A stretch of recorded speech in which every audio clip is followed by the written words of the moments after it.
Unpopular vote, it's okay to root against Donald Trump, and it's okay that you would want a recession. I know people crawled all over Bill Maher and said, "Oh, well, he's just a rich Hollywood liberal," saying that that he's rooting for a recession. And they don't like that from a rich Hollywood liberal worth $75 million. So how about a poor Alabama liberal worth nothing, worth $75? Okay, I'm not hiding my millions in another room and these stacks of cash or something like that. This isn't a penthouse apartment. I'm really on the street level. Although I think about, what would it be like if I were rich? First of all, I'd buy a microphone and then maybe give an indecent proposal to Nicki Minaj. I don't know. There'd be a lot of things that would be different. If Alabama liberal were rich, things would be very different in this country, in this world.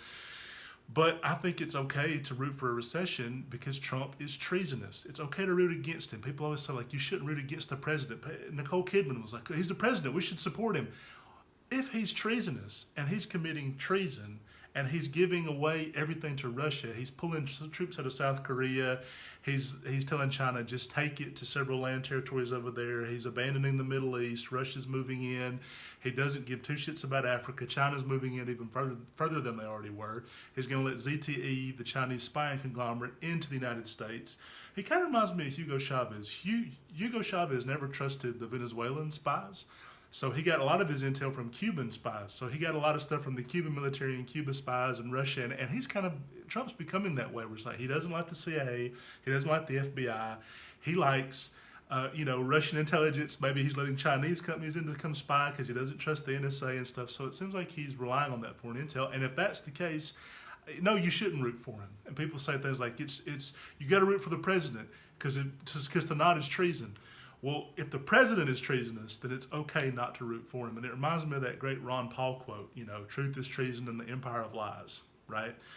And that's just one of the best quotes I've ever heard. I don't like Ron Paul in general, but that is a great quote.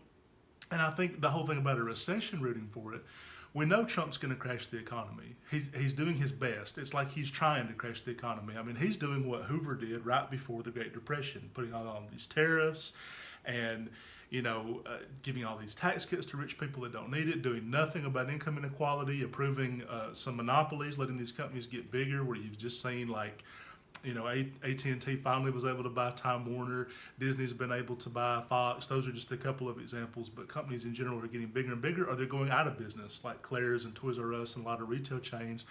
30% of the U.S. economy works in retail. He's doing nothing to save a lot of those jobs. He's trying to bring back steel and coal and shit that we haven't put a big emphasis on in a long time. So to me, it seems very obvious that he is trying to crash the economy. He is trying to let China and Russia take our place in the world. And if question comes, well, do you want a recession now, or like September 2020? Or December 2020, when we're stuck with this clown for a second term. And I think that's what Bill's trying to get at. We know a recession is unavoidable because we've seen the Bush tax cuts and the Reagan tax cuts. We know where tax cuts go. Fucking nowhere.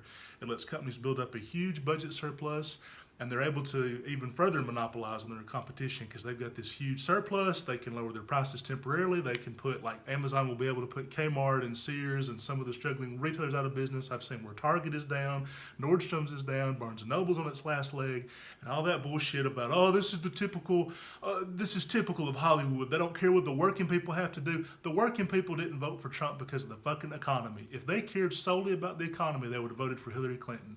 There's not a single thing about this economy that is better than it was November 2016. November 2016, the economy was as good as it is today, and nobody cared, and that just wasn't what that election was about. Okay, it wasn't. If they were really happy with the economy, they would have voted in Hillary Clinton to continue Barack Obama's policies. And this idea that rural America was hovering over a trash can fire and cooking possum stew, and they're just so down and out, the fucking people that were the really poorest people in America, the bottom 20% of the United States, almost all of them voted for Hillary. Those were the people that voted for Hillary mostly. And the middle class people, the lower middle class people, the middle class people, the upper middle class especially went for Trump in staggering proportions because they're afraid of losing what they've made and things like that. This wasn't about the economy. This wasn't a change election. This was about other things than that. And I think that a recession would put the focus back on the economy. 100% untrue what Joe Rogan said about, oh, if you think things are going to get better because the economy's crashed, you're fooling yourself, because when the economy crashes, people get dangerous, they get violent. Well, they've done it before. They went to the right thing before. The George H.W. Bush recession gave us Bill Clinton, and the George W. Bush recession gave us Barack Obama. People were so desperate under Obama, they said, oh, we're going to turn to Barack Hussein Obama. It was somebody totally different. And if Trump crashes the economy, has a recession, it will bring in Kamala Harris or Bernie Sanders or whoever it is, okay? They will turn to something different. And we've seen that over and over again. We only got FDR, who was a democratic socialist, and all the programs that we like because of a bad recession. People will turn to the positive thing in this country, and we've seen that over and over again. And so to say, oh, no, I want the status quo fucking sucks. I don't want the status quo, and it's okay to bring about something terrible if it's going to bring a better result, because right now what we have is terrible. Trump is treason, and to be for him and root for him and to aid and abet him is fascism.